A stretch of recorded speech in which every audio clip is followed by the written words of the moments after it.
going? It's Mr. Murray coming to you with a do now for Thursday, June 11th, 2020. All right.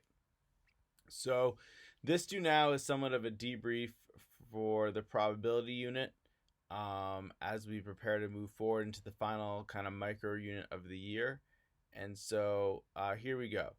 From a deck of 52 cards, 2 cards are randomly drawn without replacement.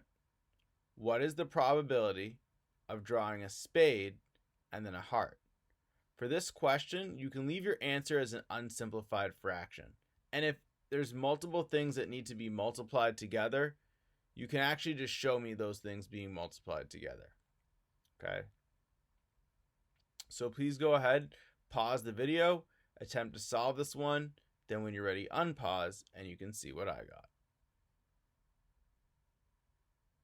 Okay, so things that are important to know. First of all, cards are randomly drawn without replacement. So what that tells me is that we have dependent events. Okay, so the fact that a card has been drawn impacts the probability that another card is going to be drawn.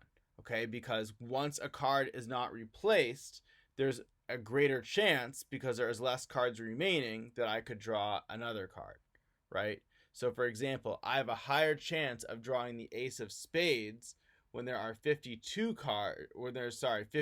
cards than when there are 52 cards, right? The less cards, the higher the chance.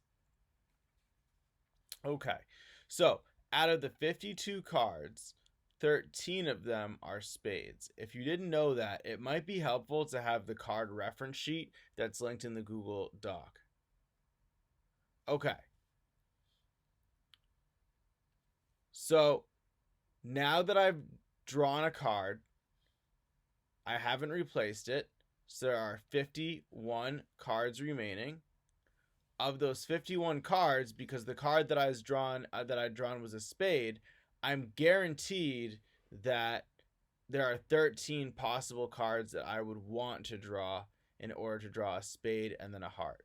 So this is essentially probability of spade, and this is the probability of heart, given that you had already drawn a spade. And the reason we have to use the given is because these are dependent events.